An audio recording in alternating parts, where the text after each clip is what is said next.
महाराज की जय, बोला कृष्ण महाराज की जय, हे बोला कृष्ण महाराज की जय, बोला कृष्ण महाराज की जय, हे बोला बोला बोला सारे बोला, बोला बोला बोला सारे बोला, बोला कृष्ण महाराज की जय, बोला कृष्ण महाराज की जय, हे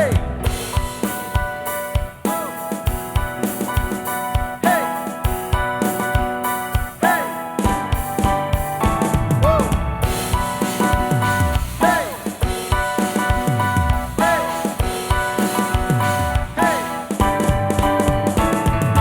येशूचे प्रेम लई भारी, लई भारी हे लई भारी, येशूची सामर्थ लई भारी, लई भारी हे लई भारी, येशूचे प्रेम लई भारी, लई भारी हे लई भारी, येशूची सामर्थ लई भारी, लई भारी हे लई भारी, बोला कृष्ण महाराज की जय, बोला कृष्ण महाराज की जय, हे हो हे हे हे हे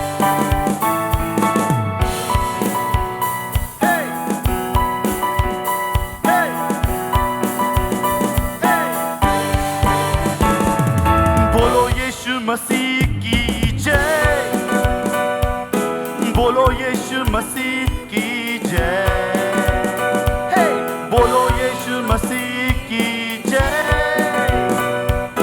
बोलो यीशु मसीह की जय, हे बोलो बोलो बोलो सारे बोलो, बोलो बोलो बोलो सारे बोलो, बोलो यीशु मसीह की जय, हे बोलो यीशु मसीह की जय, हे हे हे हे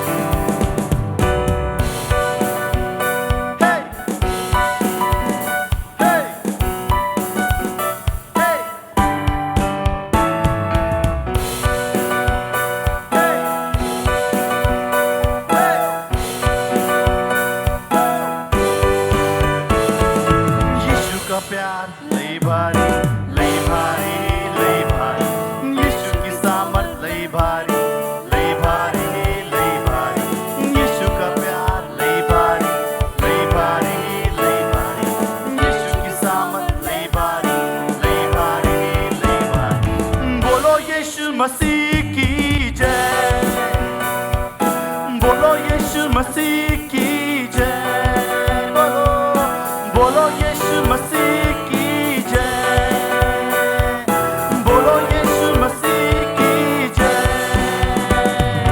बोलो यीशु मसीह की जय, हे बोलो यीशु मसीह की जय, यीशु मसीह की, यीशु मसीह की, amen. Thank you Jesus, hallelujah, glorify your name, amen.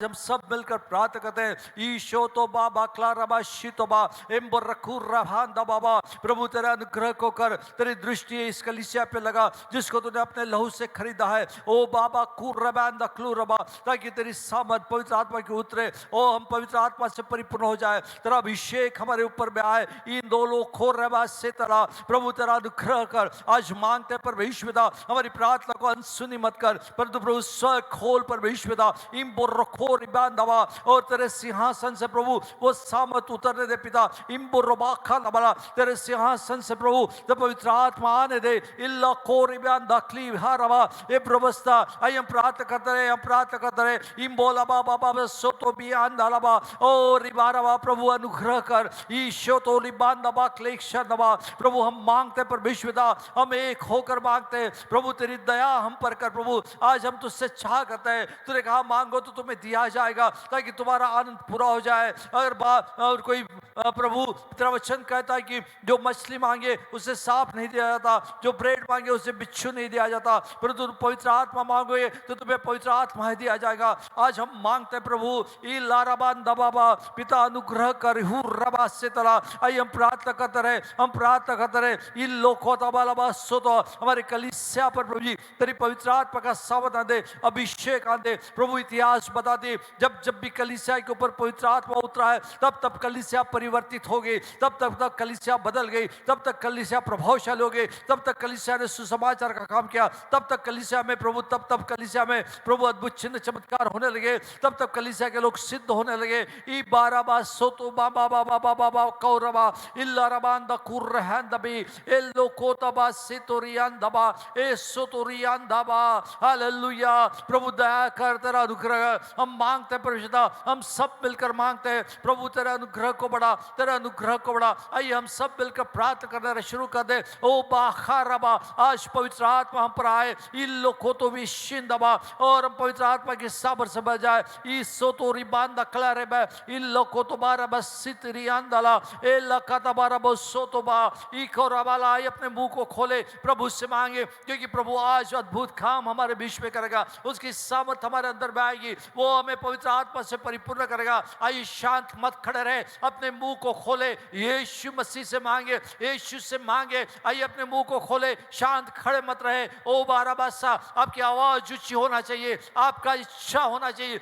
इलाका दा बाराबासा दा इधर उधर मत देखिए, यीशु की तरफ देखिए। इलाका दा बाराबासी तोरबा ई तोरबा अंदा बैक्लेरिया रवा। ओ प्रभु अनुग्रह कर इस कलीसिया के ऊपर इम्बोरबा से तो लिया अंदबा। प्रभु हम तुझसे मांगते हैं, आज का दिन तूने मुकर्रर किया है प्रभु, आज तू मांगे तू देगा हमें जरूर। हम विश्वास करते हैं प्रभु, हम कबूल करते हैं पिता। ओ तेरी सामर को मांगते हैं। इलाका बाराबा सोतो बेबा इम्बरबा सेंदुर खुर रहंदबा एल्लाराबा सितरबा। प्रभु आज वो समय हम जाने नहीं देंगे। ई रेबा सोतोरी अंदरबा प्रभु वो समय हम जाने नहीं देंगे। आज हम तुझसे मांगते परिशुद्धा, जैसे याकूब ने मांगा वैसे हम तुझसे मांगते पिता। आज तू हमें देवा जाम, आज तू स्वर खोल दे परमेश्वर। हम तुझसे विनती करते हैं, ओ खुदा बाप ये रबा सोंदोरबा। और हमने कोई गलती की है, हमने कोई पाप किया पिता, हमने तेरा आदर नहीं किया, हमने तुझे सम्मान नहीं दिया, हमने तेरी आज्ञा नहीं मानी, हमने तुझसे प्रेम नहीं किया, हमने अपने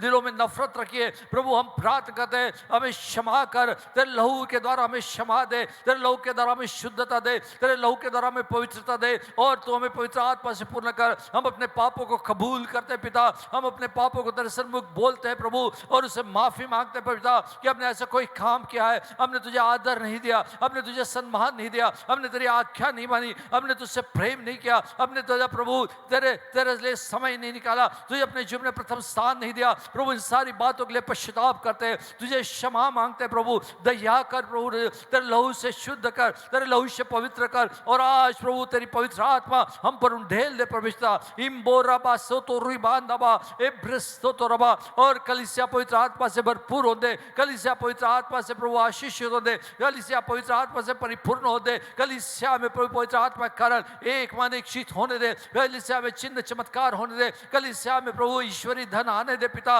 ओ बाबा सो तोरी बांध अखलाई बे इब्रस्तो तो बाबा बाबा बाशो तोली इंदर रको रबांद कुर रहन दबा इब्रस्तो तो बाबा दलबा इसो तो बीकार अरबा शुद्धला। प्रभु हम अपने आप को तेरे सन्मुख लगते हैं, हम जानते हैं परमेश्वर पिता कि हमने बहुत गुनाह किए, हम जानते हैं हमने तेरे विरुद्ध में पाप किए, हम जानते हैं प्रभु, हम कबूल करते हैं पिता। हमने तुझे सम्मान नहीं दिया, हमने तुझे आदर नहीं दिया, हमने तुझे आज्ञा नहीं मानी प्रभु। हमने बहुत से ऐसे काम किए जो प्रभु तूने हमारे मन में, हमने बुरे विचार रखे, हमारे मन में हमने गुस्सा रखा, हमने हमारे मन में नफरत रखी, हमारे शब्द बुरो नहीं थे, हमारे व्यवहार बुरो नहीं थे, हमारा देना बुरो नहीं था। पर प्रभु आज दया कर, तेरे लहू से हमें शुद्ध पवित्र कर। और प्रभु यीशु राजा इन दो रबा से तरबा ओ तेरी धार्मिकता पवित्रता से भर दे, इम्बो रबा सतल और तेरे पवित्र आत्मा से भर दे। हालेलुया बाकाता बासोंदोबा। आज प्रभु सारे बंधन टूट जाने दे, हमारे आजाद कर प्रभु, और तेरे पवित्र आत्मा से परिपूर्ण कर। इम्बो रबान दखलू बाबा बाबा,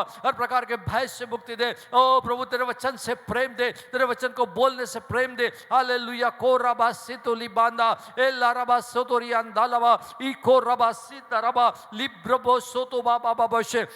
लीबाराबा सोतोला, आइए अपने मुंह को खोले। प्रियो, आपकी आवाज स्वर्ग तक पहुंचने दीजिए। आज पर खुल जाना चाहिए हमारी आवाज के कारण, हमारी प्रार्थना कारण, हमारी इच्छाओं के कारण। ये बात सदा परमेश्वर आज स्वर खोल दे, वो हमारी प्रार्थना करे, हमारे मन को देखे, हमारी इच्छाओं को देखे, और आज आपके लिए, हमारे लिए परमेश्वर अपना स्वर खोल दे। ऐसा तू कर पिता। और आइए आइए प्रियो, ही बांधा भी कराबा, ई तो रबांध कुर है नबा, ए बोस्तु तू भी बाबा, एला रबांधा बा बोखलावा। प्रभु, जैसे हम थे वैसे रहना नहीं चाहते, पवित्र आत्मा से भरकर हम परिवर्तित होना चाहते, हम और एक व्यक्ति बनना चाहते जो तुझे पसंद हो। प्रभु, प्रभु अपने गलतियों को मानते हैं, पापों को कबूल करते हैं। क्षमा कर प्रभु यीशु राजा, तेरे लहू से धोकर शुद्ध कर, पवित्र कर, और तू अपनी आत्मा को भेज प्रभु जी। ओ बारबा सितरबाला, आज प्रभु तेरी आत्मा उतरने दे। इन लोखोता बेशिंदबा, तेरी आत्मा से सामर्थ्य में भर दे। इन लोखोता वाला सारे बंधन टूट दे, सारे रास्ते खुल जाने दे पिता,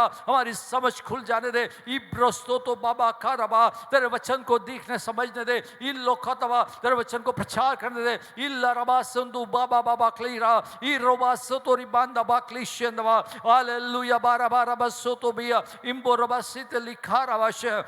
थैंक यू लॉर्ड। इबा खारबा सोतोबा। प्रभु, हम धन्यवाद करते हैं हमारी प्रार्थना सुनने के लिए। Thank you lord. धन्यवाद के साथ इस प्रार्थना को हम यीशु के नाम से मांगते हैं, आमीन और आमीन। Hallelujah. God bless you, God bless you. I am बैठ जाए।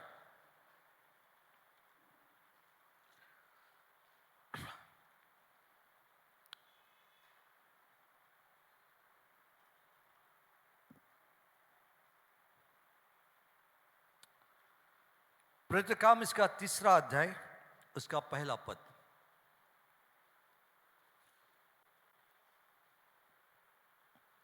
प्रेरित काम इसका 3रा अध्याय, उसका 1 पद।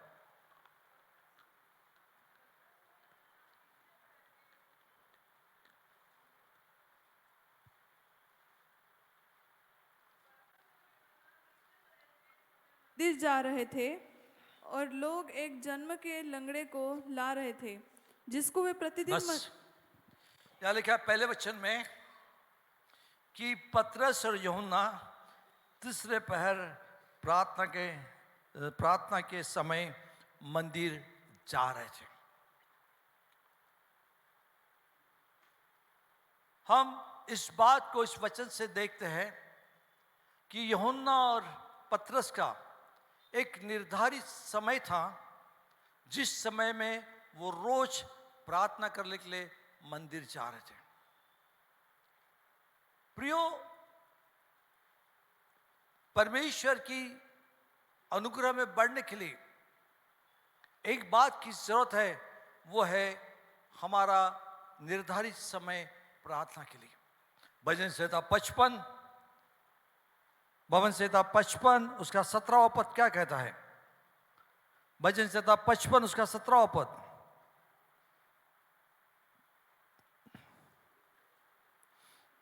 सांझ को, भोर को, दोपहर को, तीनों पहर मैं दोहाई दूंगा और कराहता रहूंगा, और वह मेरा शब्द सुन लेगा। बाइबल कहती कि दोपहर, शाम, सुबह मैं परमेश्वर से प्रार्थना करूंगा और परमेश्वर मेरी प्रार्थना सुनेगा।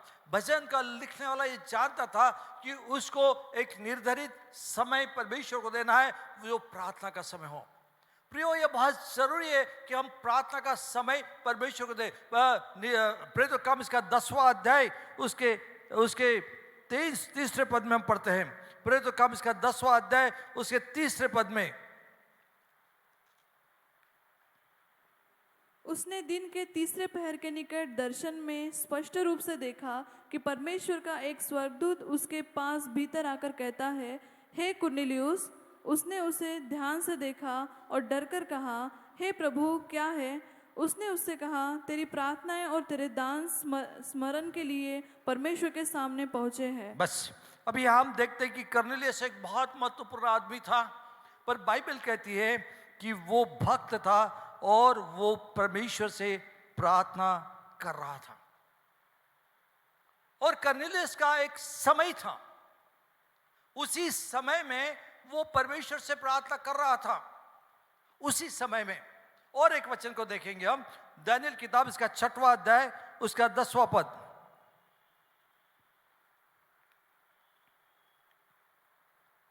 दानियल 6:10।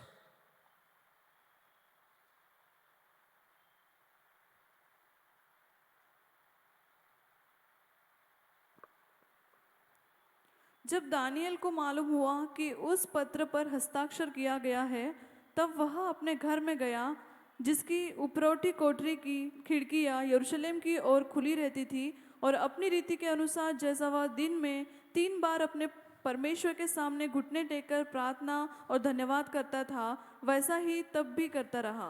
और डैनियल एक बहुत बड़ा महत्वपूर्ण आदमी था, प्राइम मिनिस्टर था, बहुत सारी जिम्मेदारी थी उसके ऊपर, पूरे देश को उसको देखना था और बहुत महत्वपूर्ण काम उसे करना था। वो चूक नहीं कर सकता था, सुबह से रात तक वो बहुत व्यस्त रहता था।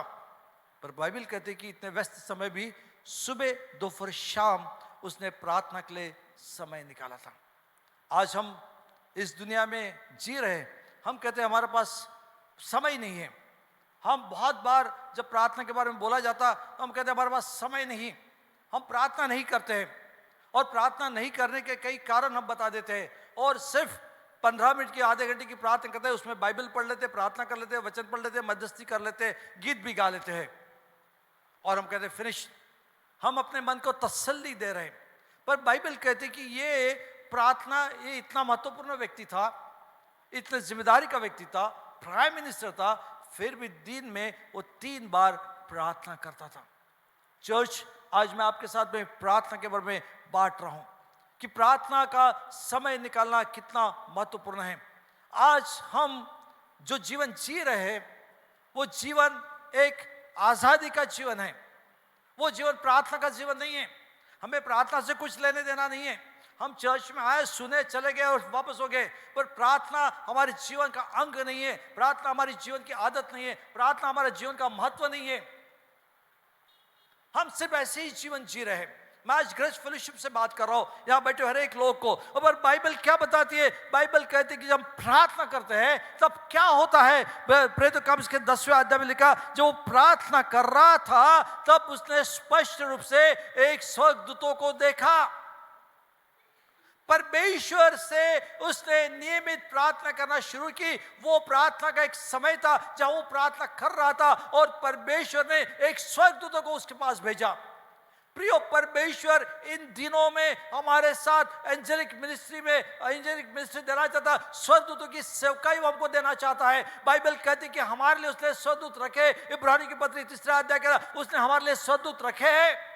पर आज चर्च स्वर्गदूतों की पहचान नहीं है, चर्च स्वर्गदूतों की मदद मिल नहीं पाती चर्च को। क्यों? क्योंकि हमने प्रार्थना का महत्व समझा नहीं है। हमने प्रार्थना को बहुत ही आसान समझ लिया है। हमने प्रार्थना का महत्व को बहुत ही उसको एक ऐसा स्थान दे दिया, बस जरूरत पड़ी तो प्रार्थना कर लिए। और इसीलिए चर्च आज एंजेलिक मिनिस्ट्री की मदद नहीं पा रहा है। जब वो प्रार्थना कर रहा था, और बाइबल कहती है वो हर दिन प्रार्थना करता था। एक पलटन का सुबेदार था, एक बहुत बड़ा मजिस्ट्रेट था। क्या आप यहां जो बैठे, इससे बढ़कर व्यक्ति है? इससे बढ़कर जिम्मेदारी आपके पास में है? इसके बढ़कर ज्यादा आपके पास बड़ा ओहदा है क्या? फिर भी आप प्रार्थना करने के लिए बहुत से कारण न करने के लिए बहुत से कारण ढूंढते हैं। पर बाइबल आपको बताना चाहती, परमेश्वर आपको उस स्थान पर लेकर जाना चाहता है जहां आपको स्वर्गदूतों की सेवकाई करे, क्योंकि इन दिनों में परमेश्वर कलीसिया को जरूरत है स्वर्गदूतों की। और फिर स्वर्गदूतों ने उसको दर्शन दिया और उसको बताने लगा। परमेश्वर आपको आने वाले जीवन की बातें बताना चाहता है। परमेश्वर वर्तमान की बातें आपसे बताना चाहता। परमेश्वर आपको स्वर्गदूत भेजना चाहता, आपकी मदद करना चाहता है। पर कब? जब कलीसिया एक निर्धारित समय प्रार्थना के लिए दे, जब हर एक व्यक्ति अपना एक समय ठहराए। जैसे इन्होंने अपना एक समय ठहराया था, वैसे ही हम अपना एक समय ठहराए। पर आज की कलीसिया बहुत ही, उसको क्या कहते हैं, बहुत फ्रीडम वाली कहते हैं, आजाद कलीसिया है। आज के कलीसिया को प्रार्थना से कोई लेन देन नहीं है। अरे बस पास्टर तुम प्रार्थना कर लो, हम विश्वास कर लेते हैं, हम चर्च में आते, हम सुनते हैं, हम विश्वास करेंगे, क्या कर ले, हम ठीक हो जाएंगे। प्रभु यीशु मसीह ने कहा कि प्रार्थना करो। थिस्सलुनीके की पत्र में लिखा है प्रार्थना करो। यहूदा की पत्र में लिखा है प्रार्थना करो।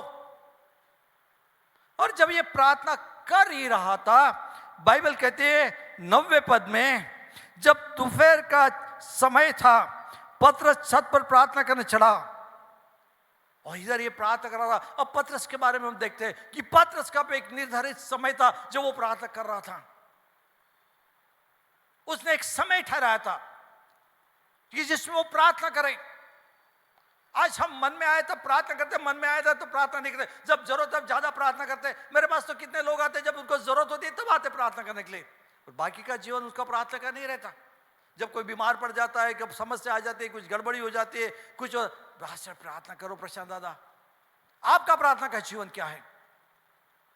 क्या प्रार्थना कर रहे हैं? और यहां पतरस भी प्रार्थना कर रहा था और बाइबल कहती है जब प्रार्थना कर रहा था उसे भूख लगी, कुछ खाना चाहता था, परंतु जब वे तैयारी कर रहे थे तो बेसुध हो गया। उसने देखा कि आकाश खुल गया, एक पात्र बड़ी चादर के चारों समान कोनों से लटकता हुआ पृथ्वी पर उतर आया, जिससे पृथ्वी के सब प्रकार के चौपाए और रंगने वाली जंतु और आकाश के पक्षी थे। उसने एक शब्द सुना दिया, पतरस उठ मार खा। और परंतु पतरस ने कहा, नहीं प्रभु, कदापि नहीं, क्योंकि मैं कभी अपवित्र अशुद्ध वस्तु नहीं खाई। फिर दूसरी बार उसे शब्द सुनाई दिया, जो कुछ परमेश्वर ने शुद्ध ठहरा उसे अशुद्ध मत कहे। 3 बार ऐसा हुआ, तुरंत वो पात्र आकाश पर उठा लिया गया। और यहां हम क्या देखते हैं कि परमेश्वर पतरस से बातें कर रहा। वो बेसुध हो गया। बेसुध का मतलब उसका शरीर निर्जीव हो गया और उसकी सेंसेस चल रही थी। उसका शरीर, जब स्लेन होते हैं, उसको स्लेन कहते हैं इंग्लिश में, जब आप पवित्र आत्मा से भर जाते हैं, जब प्रार्थना का समय होता तो परमेश्वर आपको पवित्र आत्मा से भरता, जब आपका शरीर निर्जीव हो जाता है पर आपकी सेंसेस चलना शुरू होती है, क्योंकि परमेश्वर आपसे बात करना चाहता, अद्भुत बात करना चाहता है। वो बातें जिसके आपके साथ समस्या है, जिससे कारण आप आगे बढ़ नहीं पा रहे, उन बातों के बारे में परमेश्वर आपको प्रकाशन देना चाहता है। और उसने पतरस से कहा, बहुत सारी बातें दिखाई। बाइबल कहती है जब पवित्र आत्मा तुम पर आएगा, योएल की किताब उसके 2 अध्याय उसका 28 पद कहता है कि जब पवित्र आत्मा तुम पर आएगा तब तुम दर्शन को देखोगे, तुम सब स्वप्न को देखोगे, तब तुम भविष्यवाणी करना शुरू कर दोगे। परमेश्वर दर्शन और भविष्यवाणी के द्वारा आपसे बात करना चाहता है, पर कब ऐसा होगा? जब आप प्रार्थना करना शुरू करेंगे। 2 मिनट की और 15 मिनट की प्रार्थना नहीं, पर आपका प्रार्थना का समय निर्धारित होना चाहिए। और परमेश्वर ने उससे बातचीत की। प्रिय, परमेश्वर आपसे बात करना चाहता है, परमेश्वर आपको मार्गदर्शन देना चाहता है, परमेश्वर आपको आगे बढ़ाना चाहता है, परमेश्वर अपने भेद की बातें आपको बताना चाहता है। दानियेल की किताब उसका 9वां अध्याय उसका 21वां वचन, दानियेल किताब उसका 9वां अध्याय 21वां वचन,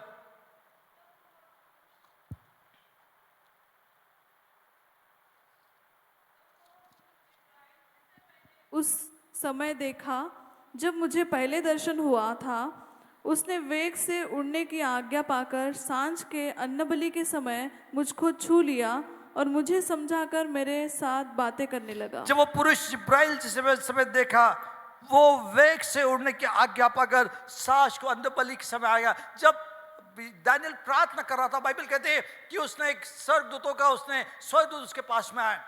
मैं आपको बताना चाहता हूं कि स्वर्ग में एक आदमी ने दर्शन देखा। उसने कहा कि स्वर्ग में स्वर्गदूत रेडी पोजीशन में तैयार है, दे आर रेडी उस बात के लिए, वेग से आपके पास आने के लिए कि आप प्रार्थना करें और स्वर्गदूत परमेश्वर बोले जाओ, और स्वर्गदूत आपके पास वो संदेश को लेकर आए। वो तैयार है, पर कलीसिया विश्वासी लोग उसे प्राप्त नहीं कर पाते क्योंकि वो प्रार्थना करते ही नहीं। उनकी प्रार्थना स्वार्थी प्रार्थना होती, उनकी प्रार्थना खुद के लिए होती, उनकी प्रार्थना वो अपने समय के अनुसार होती है, ना कि निर्धारित समय में। वो तेज से आ रहा है। वो बोलता है जब मैंने देखा, क्या बाइबल लिखता है कि वो तेज से, तो वो पुरुष जिब्राइल जिसे उस समय देखा था, मुझे दर्शन हुआ था, वेग से उड़ने की आज्ञा पाकर सांझ को अन्नबलि में मुझसे छू लिया और मुझे समझाकर मुझसे बातें करने लगा। स्वर्गदूत आपके साथ बातें करना चाहते हैं। यीशु मसीह के साथ स्वर्गदूत ने बातें की। बाइबल में लिखा है कि बहुत से लोग हैं जिन्होंने स्वर्गदूत आकर उनसे बातें की और उन्हें संदेश दिया। शामशोन के माता पिता जब प्रार्थना कर रहे थे तब उन्होंने स्वर्गदूत को दर्शन पाया और उसने पाया कि शामशोन इस संसार में पैदा होने वाला है और वो क्या करने वाला, कैसा जीवन जिएगा, कैसे उसकी ताकत रहेगी, कैसे सामर्थ्यशाली रहेगा, सब कुछ स्वर्गदूत ने उसको बताया। परमेश्वर स्वर्गदूतों के द्वारा आपसे बातचीत करना चाहता है। पर वो क्या करते, बाइबल लिखा है जब जब उन लोगों ने प्रार्थना की तब ऐसा हुआ। और उसने ऐसी प्रार्थना नहीं की कभी तो भी यार मन में आई प्रार्थना, उनका प्रार्थना का समय निर्धारित था। वो जानते थे कि इसी समय मुझे प्रार्थना करना है। हम समय के अनुसार प्रार्थना करते हैं, वो ठहराए समय के अनुसार प्रार्थना करते हैं। हम जरूरत के अनुसार प्रार्थना करते हैं, वो उन्होंने जरूरत के अनुसार प्रार्थना की, उन्होंने परमेश्वर संगति के लिए प्रार्थना की। और बाइबल कहती कि परमेश्वर ने उन्हें क्या किया, उन्हें स्वर्गदूत भेजकर दर्शन दिया और वो बात करने लगा, वो समझाने लगा, वो भविष्य की बातें बोलने लगा, वो जीवन की बातें बोलने लगा, वो उन बातों को बताने लगा जिन बातों को होना जरूरी है, जो आने वाला है और उसमें हम लोग कैसे सुरक्षित रह सकते हैं, उन बातों के बारे में बताने लगा। शायद आपको मालूम नहीं कि संसार कितने तेजी से अंधकार में दौड़ रहा है, क्योंकि हम लोग वो अध्ययन कभी नहीं करते। हम कभी टीवी देखते हुए उन बातों को बारकाई से नहीं देखते। हम तेजी से एक अंधकार शैतानी शक्ति के ताकत में जा रहे हैं। संसार में अंधकार की शक्तियां बढ़ रही है। बाइबल में लिखा है उसके अनुसार उनका काम बढ़ रहा है, उनकी सिस्टम आ चुकी है और उसमें से सुरक्षित रहकर जीवन जीने के लिए हमें अब ईश्वरीय मदद की जरूरत है, स्वर्गदूतों की जरूरत है और उसके लिए हमें प्रार्थना करने की जरूरत है एक ठहरावे समय के अनुसार। और वो बातें समझाने लगा। अब दानियल से परमेश्वर सब उन दिनों की बातों की बात कर रहा था जो आने वाले जीवन में होने वाला है। शैतान के राज्य में से तुम कैसे सुरक्षित रहोगे उसके बारे में बताने वाला था। शैतान कैसे काम कर रहा है वो बताने वाला था। जो बाइबल में लिखा है, शायद आप गहराई से बाइबल पढ़ नहीं रहे, पर बाइबल में जो लिखा है वो दुनिया में होते जा रहा है। संसार बहुत ही तेजी से वन वर्ल्ड की तरफ भाग रहा है। वन वर्ल्ड, सब एक नया शब्द भी आ चुका है, रिसेट। रिसेट का मतलब कि सब कुछ फिर से ठहरा जाए, मतलब उसमें आपका पैसा निकल कर चले जाएगा, आपकी प्रॉपर्टी निकल कर चल जाएगी, है ना। उसका एक छोटा सा उदाहरण अपने देश में हो चुका है। जितने लोगों ने पैसे लेके भागे उनको रिसेट किया गया। रिसेट का मतलब है कि उनके खाते पे एक भी पैसा कर्जा नहीं है और वो नए रीति से कर्जा ले सकते हैं। रिसेट, सब पुराना चले गया उनका। वैसा एक नया रिसेट शब्द संसार में आ रहा है जिससे संसार कहेगा कि अब ये सारा इसके ऊपर कर्जा है, इस देश के ऊपर कर्जा है, उस देश के ऊपर कर्जा है, हम नए से शुरुआत करेंगे, सबको कर्जा माफ करेंगे और फिर नई शुरुआत करेंगे। रिसेट। शैतान बहुत ही सुंदर तरीके से संसार को अपने कब्जे में लेके अपनी चालाकी चल रहा है। चर्च कहाँ है? चर्च जान है, चर्च को मालूम ही नहीं। क्यों मालूम नहीं? कि चर्च प्रार्थना नहीं करता। वो बता समझाने आया हूं मैं तुझे, और आगे चाहता है वो उसमें, मैं तुझे बुद्धि और प्रवीणता देने को अभी निकल आया हूं। मैं तुझे बुद्धि और प्रवीणता, मैं ऐसे कहता हूं कि जब मैं प्रचार करता हूं, बहुत से लोग, अभी इसके पहले भी मैंने बताया, आज भी बताना चाहता हूं कि मैं जब प्रचार करता हूं, कृपया यहां से हटकर मत जाना, बैठे रहना और आपके मोबाइल फोन स्विच ऑफ करके रखना। अपने बच्चों को भी शांत एक जगह बिठा के रखना। मैं भूल गया था इस वक्त बताने के लिए, पर पहली सभा में मैंने ये बताया है, क्योंकि मैं आपके लिए प्रचार करने के लिए अपना समय देकर आता हूँ। मुझे प्रभु के सामने गिड़गिड़ाना पड़ता है। इतना आसानी से ये सब कुछ आपको मिलता नहीं, ना तो आप प्रचार करके देखिए। मुझे प्रभु का समय देना, और मैं यहाँ प्रचार करता हूँ, उठ के जाते। क्लास के अंदर में जाते हैं क्या टॉयलेट को 45 मिनट? नहीं जाते। ऑफिस में बॉस की मीटिंग चल रही, जाते हैं क्या? नहीं जाते। पर परमेश्वर का वचन जो जीवन देने वाला है, उस समय बराबर टॉयलेट लगती है, सब टॉयलेट को जाते, प्रभु जो तो टॉयलेट को जाते। कंट्रोल करके रखो, क्योंकि परमेश्वर का वचन जीवन है। जिन जीवों ने उस पर ध्यान नहीं दिया वो नुकसान में क्या है। प्रचार का ध्यान नहीं दिया, जिन्होंने उसे हल्के में लिया परमेश्वर ने उसे भी हल्के लिया। क्या कहा उसने? उसने दानियल किताब में कहा, है राजा मैं तुझे तोल दिया, तू हल्का निकला। क्या आप चाहते कि परमेश्वर आपके बारे में ऐसा कुछ बोले कि आप हल्का निकला?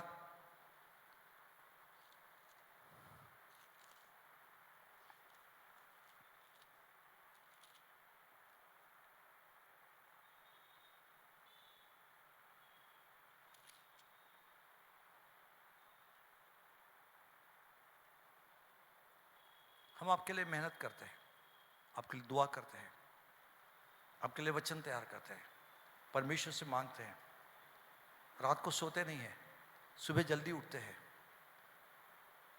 क्यों? कि आपके पास परमेश्वर का वचन आए, आपका जीवन बदले, आपको भेद की बातें समझ में आए। पर अगर आप ऐसा करते हैं तो मत्ती रचित सुसमाचार में ऐसे लोगों के लिए बहुत अच्छा लिखा है। मत्ती रचित सुसमाचार में यीशु मसीह को चेलों ने पूछा कि क्यों तो दृष्टांत से बात करता है, सीधे सीधे क्यों नहीं बात करता? तो यीशु ने उनको बोला, तुमको भेदों की समझ दी है, फिर बाकी लोगों क्या? बोले बाकी लोग नहीं दी, क्योंकि उन्होंने अपना मन मोटा कर दिया है, इसलिए वो देखेंगे, समझेंगे नहीं, सुनेंगे, स्वीकार नहीं करेंगे। किसने किया? परमेश्वर ने किया। उन्होंने, अब वचन में घर में जाके पढ़िए बोने वाले के दृष्टांतों में, यीशु मसीह कहा कि मैं उनके मन को कठोर कर दिया, मन मोटा हो गया उनका। वो देखेंगे, समझेंगे नहीं, देख नहीं पाएंगे, देख रहे पर देख नहीं पाएंगे, सुन रहे पर समझ नहीं पाएंगे। तो आप किस कैटेगरी में आते हो? आप वो कैटेगरी में आते हो जहां परमेश्वर का वचन आप सुनना चाहते हो। आप उस कैटेगरी में आना चाहते हैं जहां आपको परमेश्वर का वचन सुनकर भी समझेगा नहीं। चाहे तो मैं आपके लिए पढ़ के दिखाता हूं, अगर आपको ऐसा लगता है तो।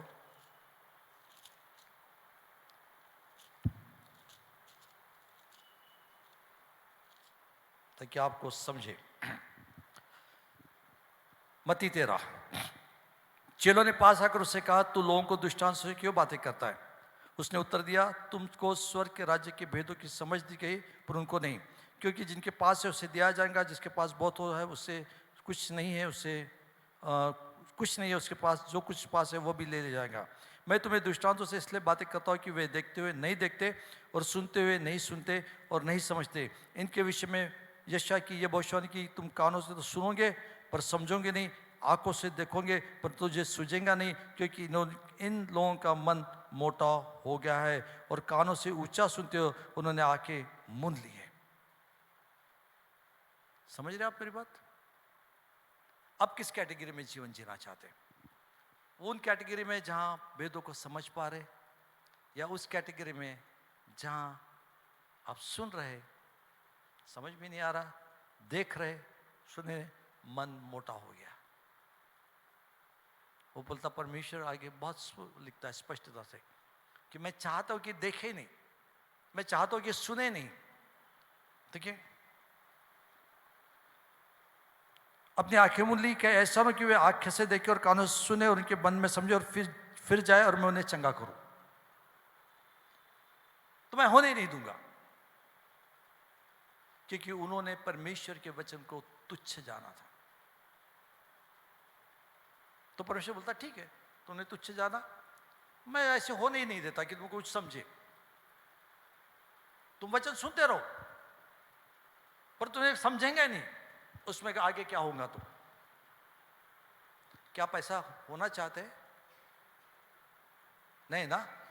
तो परमेश्वर का वचन बड़े ध्यान से सुनो, क्योंकि पवित्र आत्मा के द्वारा ये आप तक लाया जाता है, ताकि कलीसिया सिद्ध, समझदार और बलवंत हो जाए, और यीशु मसीह के आगमन तक निर्दोष, निष्कलंक, बेसुरी, बेदा हो जाए। मैं फिर से कहता हूँ कि हमारा यहाँ इकट्ठा होना, हमारा संदेश प्रचार करना इस पृथ्वी के लिए नहीं है, सिर्फ इस पृथ्वी के लिए नहीं। हमारी ये कोशिश पूरी है कि जिस दिन यीशु मसीह बादलों पर आएगा, आप सब वहाँ पाए जाए।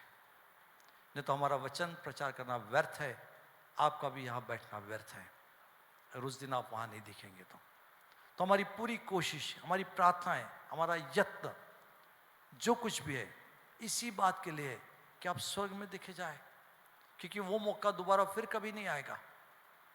एक बार वो घटना हो जाए, फिर कोई दूसरा मार्ग नहीं है, एक ही समय है, हम स्वर्ग में जाए या नहीं जाए। तो हमारी पूरी कोशिश, हम आपको डांटते हैं, हम आपसे प्रेम करते हैं, कभी यहाँ से चिल्लाते हैं, ये सब कुछ क्यों है? आपके लिए, क्योंकि हम आपसे प्रेम करते हैं। परमेश्वर ने प्रेम हमारे हृदय में डाल दिया है कि आपके कैसे भी व्यवहार के बावजूद भी हम बोलते रहते हैं। कभी कभी हमको लगता है हम बहुत बेशर्म लोग हैं, लोग सुनते भी नहीं तो भी बोलना पड़ता। पर क्यों? क्योंकि बाइबल कहती है परमेश्वर ने हम सेवकों के हृदय में वो प्रेम डाल दिया, और वो प्रेम हमको विवेश करता है, कंपेल्ड करता है कि आपके कैसे भी स्वभाव के बावजूद, कैसे भी व्यवहार के बावजूद, आपके नेग्लिजेंस के बावजूद भी बार बार आपको ये बताया जाए ताकि वो दिन चुक न जाए। इट्स कंपेल्ड अस।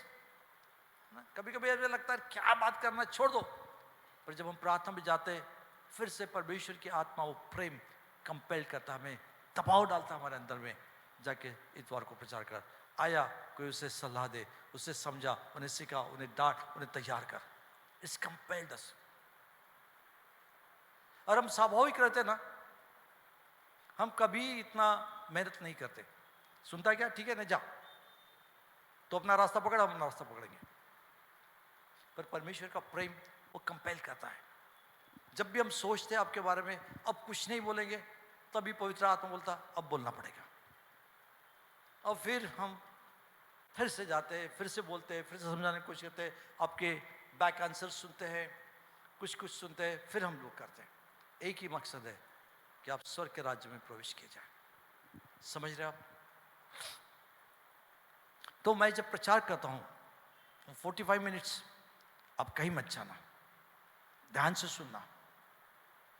ये सब, ये इधर जाना, उधर जाना, टॉयलेट जाना, ये सब बंद कर दो। चर्च वो जगह नहीं जहां आपको लिबर्टी मिले। चर्च वो जगह है जहां आप अधीनता में रहे। चर्च वो जगह है जहां परमेश्वर का आदर आप करना शुरू करें। तो डैनियल किताब इसका 9वां अध्याय, इसका 21वां पद हम लोग पढ़ रहे थे। वो बोलता कि बुद्धि,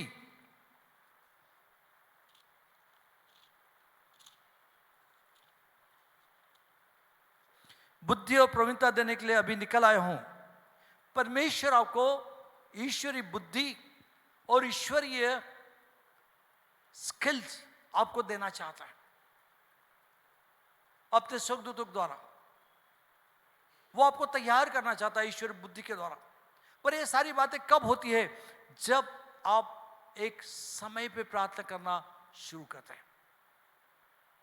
और आप प्रार्थना नहीं करेंगे, आप कभी भी प्रार्थना करेंगे, परमेश्वर नहीं मिलेगा। परमेश्वर निर्धारित समय पे प्रार्थना करने वालों के साथ मिलता है और उनसे बात करता है और उन्हें प्रकाशन देता है। पूरा बाइबल ढूंढिए, बाइबल ने हर जगह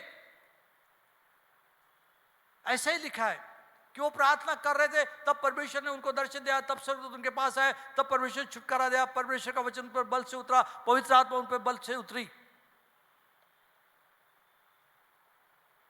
और यहां जब देखते हैं कि डैनियल कहता है कि निकला, इसलिए तू बताने आया कि तू अति प्रिय ठहरा है, इसलिए उस विषय को समझ देने और दर्शन की बातें अर्थ जान ले। किन लोगों को परमेश्वर ने कहा डैनियल को? जब तू प्रार्थना कर रहा था तो परमेश्वर वो कहता है कि तू मेरे लिए प्रेशियस है। जब आप निर्धारित समय पर प्रार्थना करते हैं, मन में आए तब नहीं, सिर्फ जरूरत है तब भी नहीं, पर आप अपने जीवन का एक समय ठहरा देते, ये समय मैं प्रार्थना के लिए दूंगा, ये मेरा पर्सनल समय जो मैं परमेश्वर के साथ बिताऊंगा। तब परमेश्वर कहता है कि मैं तुझे बुद्धि और प्रवीणता दूंगा और तू मेरे लिए प्रिय ठहरेगा। You will be precious for me, मतलब तू मेरे लिए स्पेशल ठहरेगा, एकदम स्पेशल।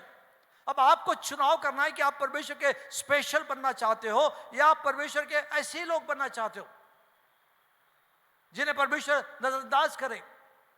पर डैनियल इतने व्यस्त होने के बावजूद भी, है ना, अब मैं बहुत से लोगों को देखता हूं, मुझे बताया अरे दादा हम बहुत व्यस्त है, बहुत व्यस्त है।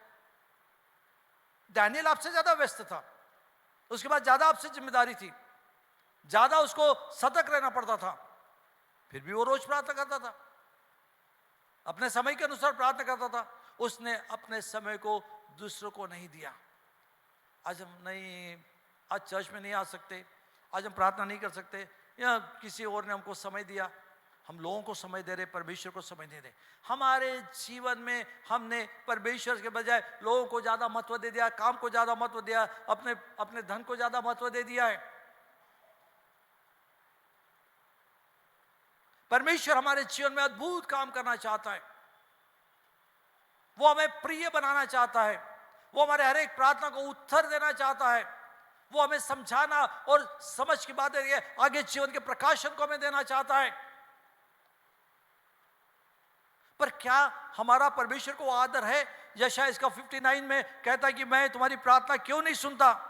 यशायाह इसका 59 वचन, 59 अध्याय, 59वां अध्याय, उसके पहले वचन को पढ़ेंगे। वो कहता है, सुनो यहोवा का तो ऐसा छोटा नहीं जो उद्धार न कर सके, न वैसा बहरा हो गया कि सुन न सके, परंतु तुम्हारे अधर्म के कामों ने तुमको तुम्हारी परमेश्वर से अलग कर दिया और तुम्हारे पापों के कारण उसका मुंह तुमसे ऐसा छिप गया कि वह नहीं सुनता। क्यों परमेश्वर उत्तर नहीं देता? क्यों चमत्कार नहीं करता? क्यों अद्भुत बातें नहीं बताता? क्यों हमारे जीवन में परिवर्तन नहीं आता? क्यों हम और ज्यादा आत्मिक नहीं क्यों बनते? क्यों अभिषेक में नहीं चलते? क्यों हमारे द्वारा चिन्ह चमत्कार नहीं होते? क्यों परमेश्वर की भेद की बातें हम नहीं समझते? कि बाइबल कहती है कि तुम्हारे पापों के कारण,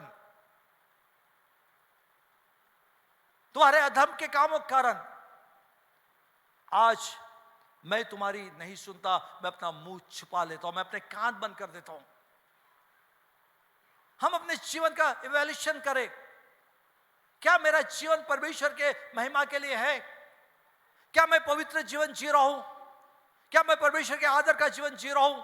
क्या परमेश्वर का सम्मान देने वाला जीवन जी रहा हूं? क्या परमेश्वर का समय परमेश्वर को दे रहा हूं या परमेश्वर का समय मैं मनुष्य को दे रहा हूं, मेरे काम को दे रहा हूं, मेरे दूसरे लोगों को दे रहा हूं, या मैं परमेश्वर का समय परमेश्वर को दे रहा हूं? क्या मेरे जीवन में परमेश्वर का आदर सम्मान वैसा है जैसे होना चाहिए, या सिर्फ मैं मुंह से बोल रहा हूं कि परमेश्वर तो उत्तम है, पर जब समय आता है तब मैं किसी और को मेरे जीवन में उत्तम बनाता हूं, किसी और को मैं ज्यादा अपना समय देता हूं, चाहे वो मेरा धन हो, चाहे मेरी नौकरी हो, चाहे मेरे दोस्त हो, चाहे मेरे रिश्तेदार हो, चाहे मेरी पत्नी हो, चाहे मेरे पति हो, चाहे मेरे बच्चे हो, मैं उनका समय देता हूं।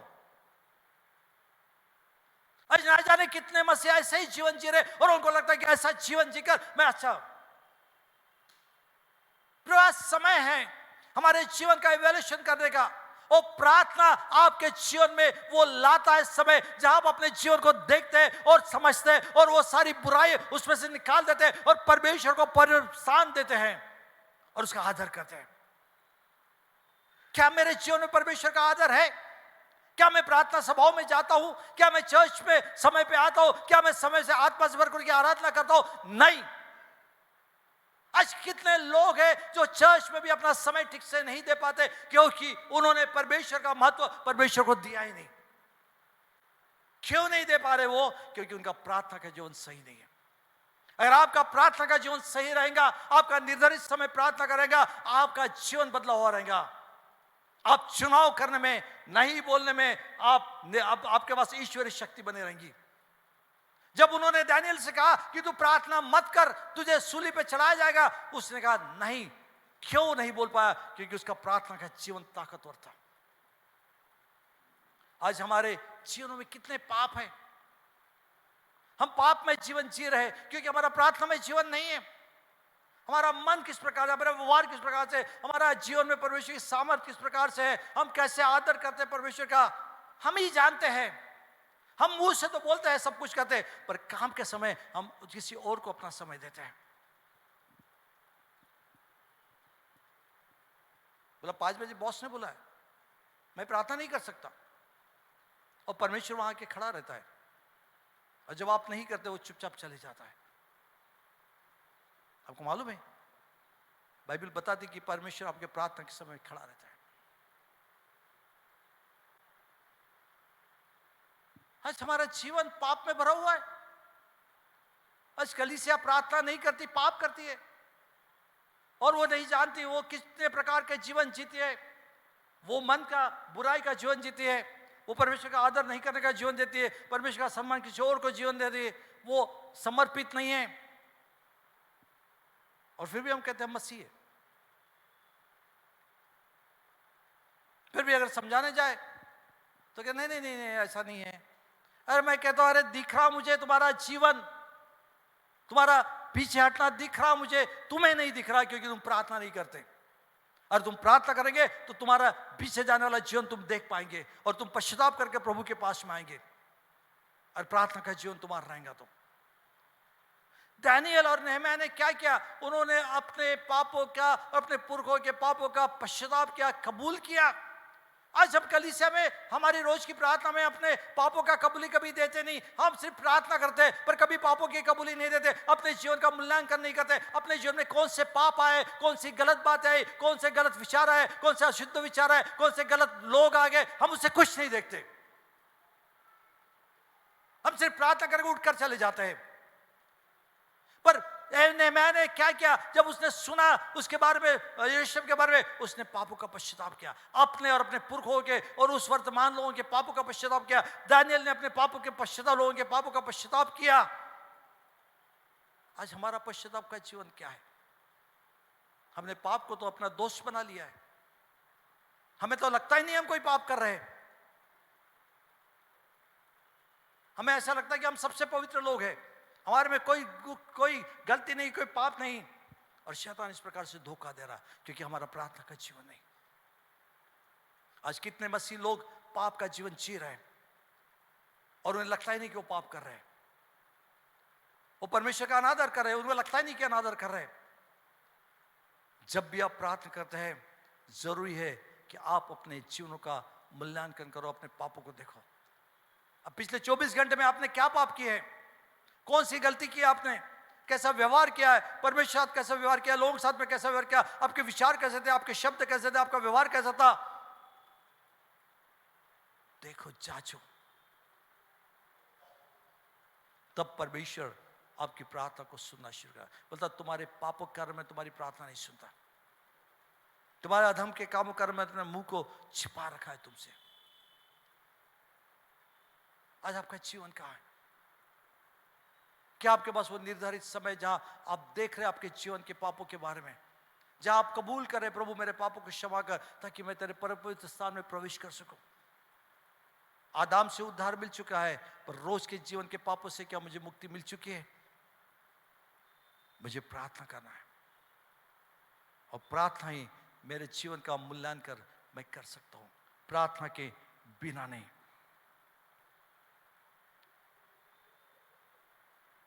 परमेश्वर एक अद्भुत सामर्थ आपके जीवन में लाना चाहता है।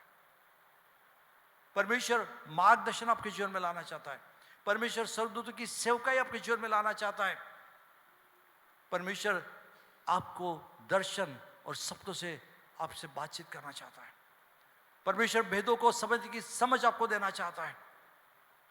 परमेश्वर इस दुनिया में आपको सुरक्षित रखना चाहता है। पर कब ऐसा होगा?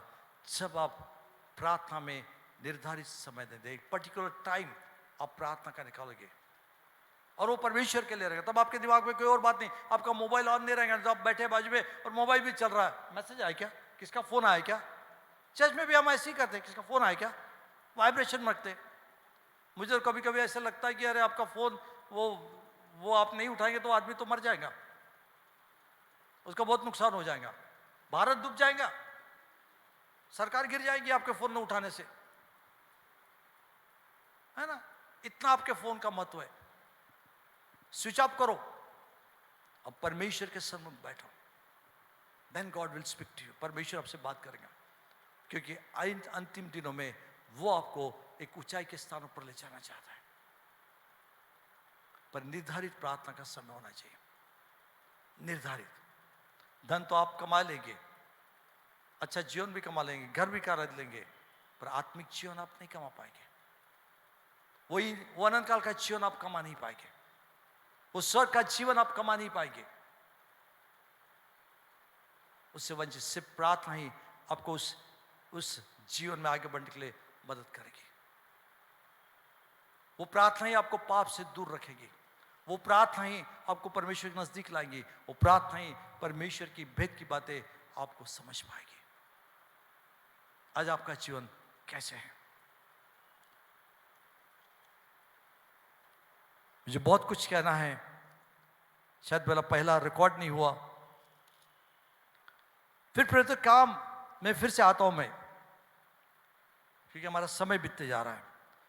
और फिर लिखा है कि लोग एक जम के लंगड़े को ले जा रहे थे, जिसे प्रतिदिन मंदिर के उस द्वार पर जो सुंदर कहलाता था बैठा देते थे कि वो मंदिर में जाने वाले से भीख मांगे।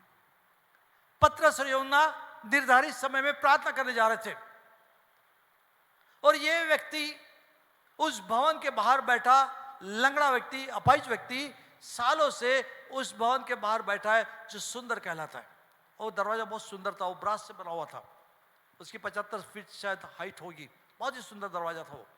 उस सुंदर दरवाजे के बाजू में ये व्यक्ति मंदिर में प्रवेश करने के जगह पे बैठा है, सालों से बैठा होगा। रोज सुबह लेके आते थे लोग, लेके जाते थे। ये मंदिर के जाने आने वालों को देखता था, पर इसने कभी प्रार्थना नहीं की कि प्रभु मुझे मंदिर में ले जा। ये मंदिर के बाहर था। आज न जाने कितने लोग मंदिर के बाहर बैठे, खूबसूरती देख रहे परमेश्वर की, पर बाहर ही बैठे हुए और अपाहिज है। ये प्रार्थना कर सकता था और चमत्कार प्राप्त कर था। क्यों मैं बोल रहा हूं ऐसे? अब वचन पढ़िए। वचन में लिखा है कि इसी मंदिर में यीशु मसीह ने लंगड़ों को और अंधों को और बीमारों को चंगा किया, इसी मंदिर में। और ये मंदिर के बाहर बैठा हुआ व्यक्ति, इसने कभी प्रार्थना नहीं की कि जाके अंदर जाए और वो समय पे अपनी चंगाई ले ले। बाहर बैठा है, अंदर परमेश्वर यीशु मसीह मंदिर में चमत्कार कर रहे हैं और ये आगे भीख मांग रहा है मंदिर के बाहर बैठ के। आज कितने मसीह बिना प्रार्थना करन मंदिर के बाहर बैठे हुए मंदिर के अंदर में प्रवेश नहीं कर रहे, और सिर्फ परमेश्वर से मांगते रहते, प्रभु ये दे, वो दे, वो दे, वो दे, वो दे, वो दे। परमेश्वर की उपस्थिति में नहीं जा रहे। बाइबल कहती है उसके उपस्थिति में आनंद की भरपूरी है। दाऊद कहता, प्रभु मुझे और कुछ नहीं चाहिए, मैं तेरे मंदिर में तेरे लोग तेरे महान कामों की चर्चा करेंगे, मैं तेरे प्रेम को देखना चाहता हूं, उसकी चर्चा करना चाहता हूं। मुझे तेरे मंदिर के डेवड़ी पे देखता कि मैं तेरी खूबसूरती को देख सकूं। आज कितने मसीह मांगने वाले मसीह, ये दे, वो दे, वो दे, वो दे, जरूरत पड़ी तो उपवास प्रार्थना के साथ मांगेंगे, मंदिर के बाहर बैठे हुए। मंदिर के अंदर में चमत्कार चल रहे थे, यीशु मसीह स्वयं परमेश्वर चमत्कार कर रहा था, और ये लंगड़ा बाहर बैठा हुआ है। मांगने वाले लोग मत बनो, परमेश्वर की उपस्थिति में रहने वाले लोग बनो। और वो तभी होगा जब आप प्रार्थना करके परमेश्वर से प्रार्थना करेंगे, आप उसके भवन में पाए जाएंगे, उसकी उपस्थिति में पाए जाएंगे, उसके नजदीक में, उसके महिमा में पाए जाएंगे। तो आप बाहर ही बैठे रहेंगे, आप हाँ बहुत सुंदर है, बहुत अच्छा है, पर अपाहिज से चल नहीं पा रहे, मांग रहे। परमेश्वर जरूर देंगे इसको। रोज भीख मिलती थी, इसका जीवन चल रहा था, शायद बहुत पैसा भी कमा लिया होगा उसने भीख मांग मांग के, क्योंकि यहूदी लोग देने में बहुत अग्रसर थे। वो जानते थे कि ये देना कितना जरूरी है, दान देना कितना जरूरी है। शायद इसके पास पैसे की कोई कमी नहीं होगी, फिर भी अपाहिज था और जीवन भर सिर्फ मांग रहा था। कितने मसीह आप में से है जो सिर्फ मांग रहे, उसकी उपस्थिति में अभी तक नहीं आए, उसके भवन में अभी तक प्रवेश नहीं किया, उसके वो महिमा में स्थानों में अभी तक हमारा उस अनुभव को हमने अब तक कभी प्राप्त नहीं किया। हमने चंगाई प्राप्त की होंगी, हमने धन प्राप्त किया होगा, हमने हमारी कुछ ज़रूरत है तो वो ज़रूरत प्राप्त की होंगी, पर परमेश्वर की महिमा को हमने नहीं देखा, उसके उपस्थिति का अनुभव में नहीं बने रहे, आत्मा की परिपूर्णता में नहीं बने रहे, उस अभिषेक में नहीं बने रहे। हम अंदर में अभी तक प्रवेश ही नहीं किए, क्योंकि हमारा प्रार्थना का समय नहीं था, हमारा प्रार्थना का समय नहीं। और जब यूहन्ना और पतरस वहां गए तो ये उसको बोलता कि मुझे भी भीख दो। अब यूहन्ना उसको बोलता है पतरस की हमारे पास देने के लिए कुछ नहीं। क्या आपको लगता है कि पतरस के पास देने के लिए कुछ नहीं होगा? क्योंकि बाइबल बताती कि खाली हाथ परमेश्वर को मुंह न दिखाना। तो पतरस और यूहन्ना के पास डेफिनेटली पैसा होगा, जो मंदिर में जा रहे थे, तो कि बिना पैसे से कोई भी यहूदी मंदिर में प्रवेश नहीं करता था। दैट वाज द रूल, नियम था कि बिना कुछ पैसे से वो मंदिर के अंदर जाएंगे नहीं, कि बाइबल बोली थी मुंह खाली हाथ मुझे मुंह नहीं दिखाना। तो उनके पास पैसा था, पर जब इस भिखारी ने उसको पैसा मांगा तो बोला हमारे पास देने के लिए कुछ नहीं, एक है हमारे पास देने के लिए, वो यीशु का नाम।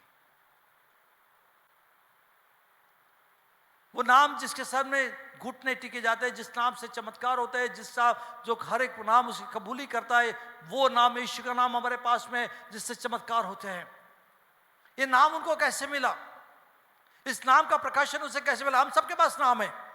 आप खड़े रहो, बोलो दुष्ट आत्मा के सामने, बोलो, वो नहीं भागते, वो नहीं भागते। आपको भी नाम मालूम है, वो नहीं भागते। पतरस के जमाने में, पौल के जमाने में वहां लिखा है कि एक आदमी थे, उनके साथ बैठे थे, उन्होंने कहा कि हम जानते हैं, हम यीशु का नाम जानते हैं। वो दुष्ट आत्मा बोला मैं पौल को जानता हूं, मैं यीशु को जानता हूं, तुम कौन हो? और उनको इतनी मार मारी, बाइबल कहती है उनके कपड़े भी फाड़ दिए और भाग गए वो नंगे। वो भी यीशु का नाम जानते थे, आप भी यीशु का नाम जानते हैं। पतरस भी यीशु का नाम जानता था, यूहन्ना भी यीशु का नाम जानता था, और संसार में बहुत से लोग यीशु का नाम जानते हैं, पर दो नामों में फर्क है। प्रार्थना करने वाले लोग यीशु के नाम का प्रकाशन प्राप्त करते हैं, और प्रार्थना करने वाले लोग सिर्फ यीशु का नाम, प्रार्थना न करने वाले लोग सिर्फ यीशु का नाम लेते हैं। हर बार वो यीशु का नाम लेंगे, पर उस नाम में कोई सामर्थ्य नहीं होगी, क्योंकि वो प्रार्थना करने वाले लोग नहीं। पतरस और यूहन्ना प्रार्थना करने वाले लोग थे, और इसलिए उस नाम के प्रकाशन को उन्हें मिला था, उसकी सामर्थ्य मिली थी। और इसलिए वो कहता कि हमारे पास कुछ नहीं है, पर एक नाम है हमारे पास में। उस यीशु के नाम से उठकर खड़ा हो, और भिखारी खड़ा हो गया, और उसने चमत्कार को पाया, और वो भिखारी अंदर गया। किसकी प्रार्थना के द्वारा वो भिखारी परमेश्वर के भवन में गया? पतरस और यूहन्ना का प्रार्थना में जीवन था, इसलिए भिखारी अंदर गया।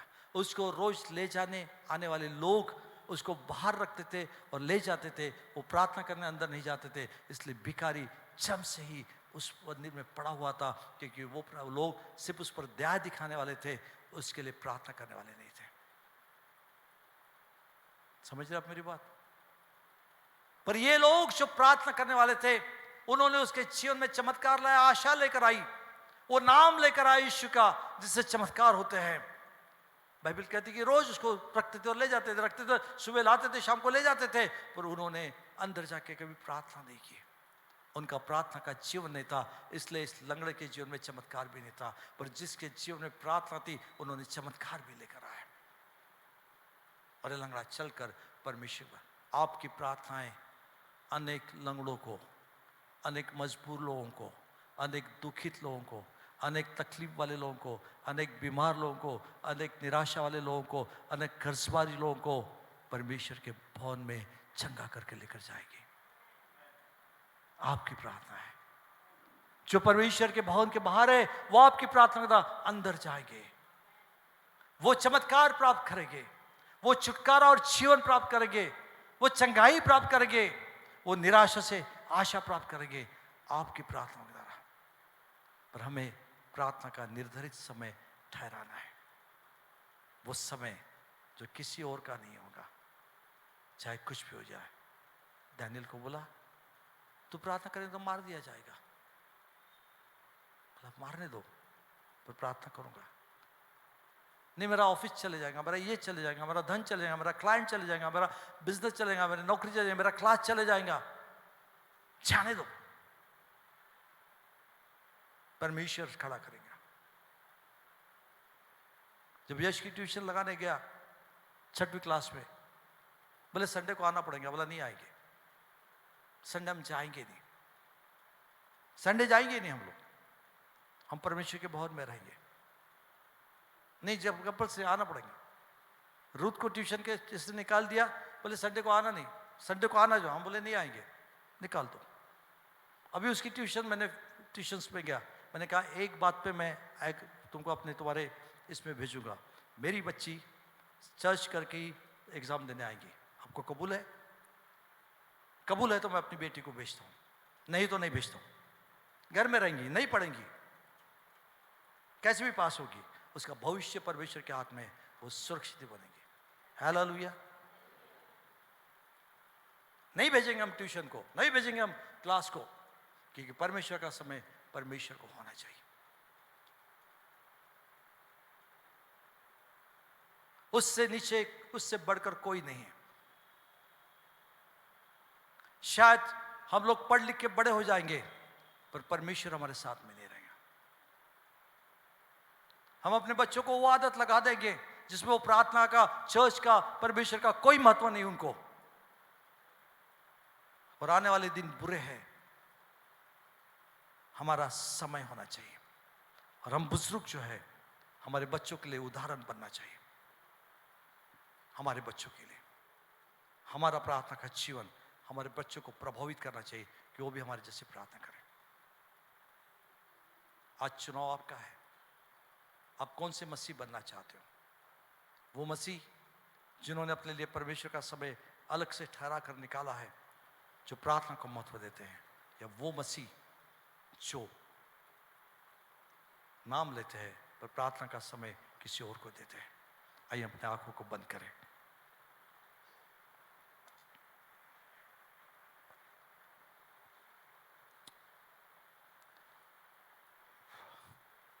खुदा बाप,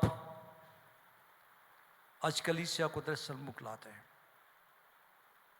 हम अपने पापों को पश्चाताप करते हैं कि हमने तुझे सम्मान, मान, महिमा, आदर नहीं दिया। प्रभु, तेरे लहू से हमें धोकर शुद्ध कर। हमें समझ दे पिता, हमारा मन मोटा न होने पाए, पर हमें समझ दे, और हम प्रार्थना करने वाले लोग बनने पाए पिता। तेरा पवित्र अभिषेक दे, तेरी शांति दे। जो वचन आज सुना गया है, उस वचन को परमेश्वर पिता सुनकर ग्रहण करने वाला मन तू दे। और प्रभु, एक अद्भुत बदलाव हर एक व्यक्ति के जीवन में आने पाए, ताकि परमेश्वर पिता प्रार्थना के द्वारा वो तेरे पवित्र स्थान में, तेरी उपस्थिति में पाया जाए। और जिस दिन तू बादलों पर आएगा, तो हम तेरे साथ स्वर्गलोक में प्रवेश करने पाए। प्रभु, हम बहुत से लोगों के लिए उदाहरण होने पाए, और बहुत से लोगों के जीवन बदलने वाले पाए। हमारी प्रार्थना के द्वारा परमेश्वर पिता अंधे, लंगड़े, लूड़े, अपाहिज, बीमार, दुख से भरे हुए लोग छुटकारा पाकर परमेश्वर के भवन में ले जाने पाए, आने पाए। हमारा उपयोग कर ले पिता। आज प्रार्थना का समय ठहरा निकले, हमारी सहायता कर। तेरा पवित्र अभिषेक कर पिता, आशीष का हाथ रख, यीशु मसीह के नाम से, आमीन। God bless you.